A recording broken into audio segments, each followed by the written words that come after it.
అమరజీవి పొట్టి శ్రీరాములు త్యాగం మనందరికీ స్ఫూర్తిదాయకమని సీఎం చంద్రబాబు నాయుడు అన్నారు. మహాత్మా గాంధీజీ అడుగుజాడల్లో నడిచి దేశ స్వాతంత్ర ఉద్యమంలో పాలుపంచుకున్న ఆయన జీవితంలో ఎన్నో పోరాటాలు చేశారని గుర్తు చేసుకున్నారు. భాషా ప్రయుక్త రాష్ట్రం కోసం, ముఖ్యంగా తెలుగు వారికి ప్రత్యేక రాష్ట్రం సాధించడం కోసం పొట్టి శ్రీరాములు ప్రాణత్యాగం చేశారని అన్నారు.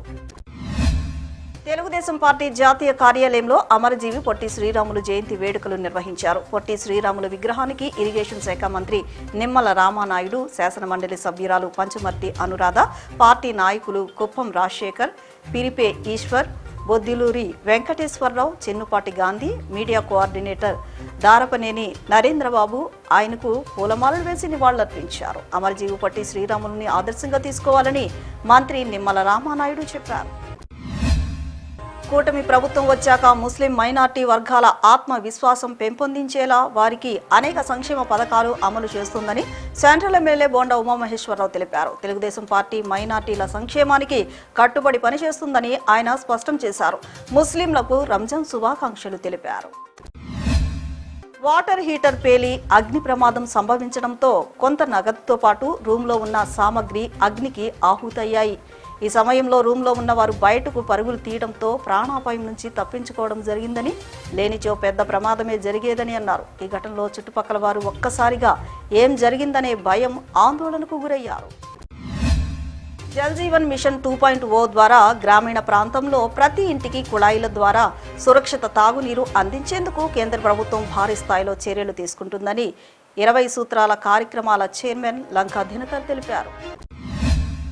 భాషా ప్రయుక్త రాష్ట్రం దక్కాలన్న పొట్టి శ్రీరాములు ఆకాంక్ష వల్లే నేడు మనం ఈ రాష్ట్రంలో ఉన్నామని మాజీ మంత్రి వెల్లంపల్లి శ్రీనివాసరావు తెలిపారు. 4వసారి ముఖ్యమంత్రిగా ఉన్న చంద్రబాబు నాయుడు పొట్టి శ్రీరాములు స్మృతికి గాని, రాష్ట్ర అవతరణకు గాని ఎప్పుడూ ప్రాధాన్యత ఇవ్వలేదని ధ్వజమెత్తారు. అమరజీవి పొట్టి శ్రీరాములు చేసిన త్యాగం తెలుగు ప్రజల ఐక్యతకు మరియు రాష్ట్ర నిర్మాణానికి మార్గదర్శకంగా నిలిచిందని మేయర్ ఆయన భాగ్యలక్ష్మి, కమిషనర్ ధ్యానచంద్ర తెలిపారు. పొట్టి శ్రీరాములు ఆశయాలను స్ఫూర్తిగా తీసుకుని సమాజ అభివృద్ధికి ప్రతి ఒక్కరూ కృషి చేయాలని పిలుపునిచ్చారు. తెలుగు జాతి ఒక్కటిగా కలిసి ఉండాలని, తెలుగు ప్రజలకు ప్రత్యేక గుర్తింపు ఉండాలని, వారికి ప్రత్యేక రాష్ట్రం రావాలని తలంచి తన ప్రాణాలను సైతం లెక్క చేయకుండా పోరాడిన అమరజీవి పొట్టి శ్రీరాములని వైసీపీ నాయకులు అన్నారు.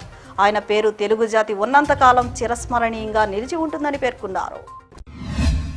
షాపులు, వాణిజ్య సంస్థలు 24 గంటలు తెరిచి ఉంచే విధంగా రాష్ట్ర ప్రభుత్వం ఇచ్చిన జీవో నెంబర్ 5ను తక్షణమే ఉపసంహరించుకోవాలని సిపిఎం జిల్లా కార్యదర్శి దోనేపూడి కాశీనాథ్ డిమాండ్ చేశారు.